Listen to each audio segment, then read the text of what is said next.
Aviso que este es un cuento que da mucho miedo. Irulana y el ogronte. Trata de un pueblo, de un ogronte y de una nena. El ogronte no tenía nombre, pero la nena sí. Algunos la llamaban Irenita. Yo la llamo a mi modo, Irulana. Conviene empezar por el ogronte, porque es lo más grande, lo más peludo y lo más peligroso de esta historia. No todos los pueblos tienen un ogronte, pero algunos tienen, y este pueblo tenía un ogronte. Cuando se terminaba la tarde y el sol se ponía rojo, porque en los cuentos también se ponen rojos los soles, la cabeza peluda del ogronte brillaba como la melena de un león inmenso, y la gente del pueblo sentía mucho miedo. La gente, en cuanto se despertaba por las mañanas, siempre pensaba: ¿cómo habrá amanecido el ogronte hoy? Era importante saber cómo había amanecido el ogronte. Por ejemplo, si el ogronte estaba muy resfriado, había que cerrar las puertas y las ventanas para que no se abrieran de golpe con los estornudos. Y no se podía sacar a pasear a los perros demasiado chiquitos, porque podían ir rodando por la calle hasta llegar a un río. En cambio, si el ogronte se ponía a picar cebollas, las cebollas crudas y las nubes del amanecer bien cocidas son las comidas más ricas y las que prefería el ogronte. Si él se ponía a picar cebollas, había que salir con botas y hasta con bote llegado al caso. Si estaba contento y se reía a carcajadas, había que guardar los floreros en los roperos para que no se cayeran en el suelo con los temblores. Si se ponía a cantar, había que envolver los espejos con los trapos. Y si estaba enojado, bueno, todos cuidaban mucho que el ogronte no se enojara. Siempre le decían: buenos días, señor ogronte. Buenas noches, señor ogronte, todo con muchísimo respeto.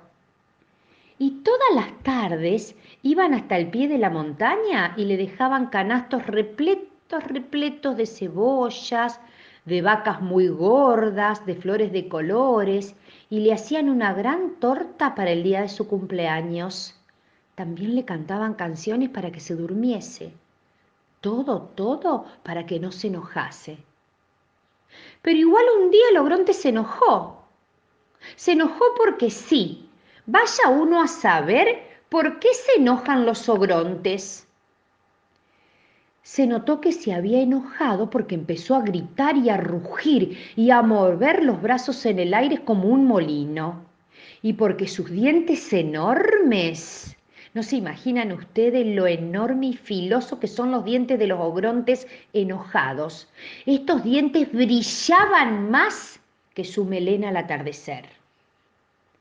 El pueblo entero se arrugó de miedo a que lo comieran, porque ya se sabe que los ogrontes cuando se enojan se comen pueblos enteros, con sus casas, con sus personas, sus calles, sus kioscos, sus perros, con las petuñas de las macetas, con los tarros de las galletitas, con los boletos para viajar en colectivo o en tren, se comen las estaciones, los trenes, todo, todo, todo, todo.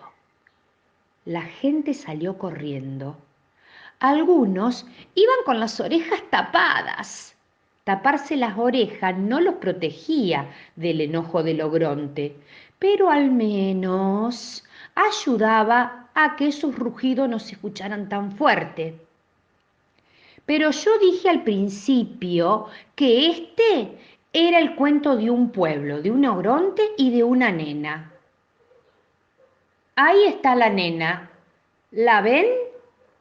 Es esa de rulitos en la cabeza. Irulana es la única que no corre.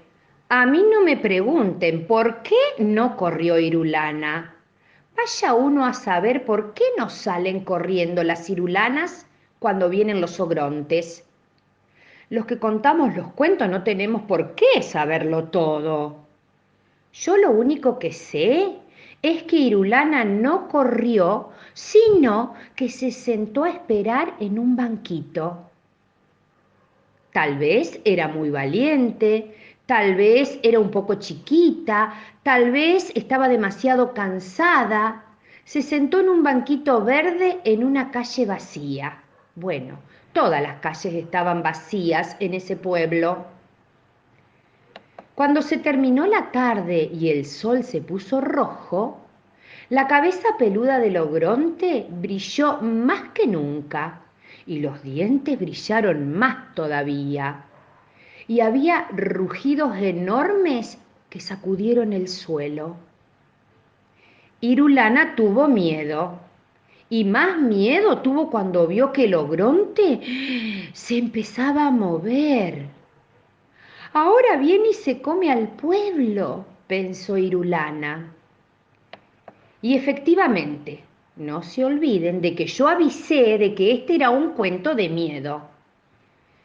En cuanto llegó la tarde, el ogronte empezó a comerse el pueblo. Ya sé que esto es terrible, pero ¿qué se le va a hacer? Así son los ogrontes. Empezó a comerse las vías del tren, las enroscaba en un dedo y después se las comía como si fuesen tallarines. Masticaba las casas como si fueran turrones y de tanto en tanto les daba un mordisquito a 2 o 3 árboles que había arrancado de raíz y que llevaba como un manojo de apio en la mano. Miren, acá el dibujante se asustó tanto que dejó el dibujo sin terminar y salió corriendo. Fue haciendo arrolladitos con las calles y se las masticó despacitos. A la plaza la dobló en 4 como un panqueque y se la comió con un gusto, seguramente que era dulce. Si alguna petunia se le escapaba por la boca, la empujaba con el otro dedo hacia adentro. Y comió. Se lo comió todo. Tengan en cuenta que los ogrontes son muy grandes y este pueblo era chico. Bueno, ahora el que se achicó es el cuento, porque empezó con un pueblo, una nena y un ogronte. Y ahora ya no hay más pueblo. No hay más que una nena y un ogronte. Y nada, pero nada más. Nada de nada. Ni un arbolito, ni una petunia, ni un vestido de muñeca, ni un colador de té, ni una polilla, ni una pelusa en el bolsillo. Nada más que Irulana en su banquito y un ogronte enorme, que aunque ustedes no lo vean porque el dibujo se terminó antes, este ogronte está bostezando. Estaba bostezando porque a ese ogronte, siempre que se comía un pueblo entero, después le venía el sueño. Pero Irulana no sabe que el ogronte bosteza. Tiene tanto miedo que cerró los ojos. El ogronte da 1, 2, 3 pasos más. Y los pasos de los ogrontes llegan muy lejos. Y justo, cuando está cerquita y por descubrir a Irulana en su banquito, el ogronte se quedó dormido. Acá en esta página ustedes van a ver todo un poco movido, porque el ogronte de verdad que se quedó dormido de golpe y se cayó al suelo haciendo mucho ruido. Ahí fue cuando Irulana abrió los ojos y lo vio. Parecía una montaña, pero seguramente era un ogronte, porque las montañas no usaban botas lustrosas ni cinturones de cuero, y roncaba. Además, como solo roncan los ogrontes. Irulana era una nena valiente, pero también era chiquita y se sentía sola. Cualquiera se sentiría solo en el lugar de Irulana. No tenía nada en el mundo, nada más que un ogronte dormido y un banquito verde. Y eso no es nada, es muy poquito. Sobre todo cuando el aire se pone negro y se viene la noche oscura. Oscura, pero oscura, oscura, oscurísima y oscura. La luna no había salido todavía y las estrellas estaban demasiado lejos. En esta página es la que está toda oscura y toda vacía. Y así de oscuro y de vacío estaba el mundo. Entonces Irulana se puso de pie en su banquito, que como estaba todo tan negro, ni siquiera era un banquito verde, y gritó bien, pero bien fuerte, lo más que pudo gritar: ¡Irulana! Eso gritó, una sola vez. Y aunque Irulana tenía una voz chiquita, el nombre resonó muy fuerte en medio del oscuro.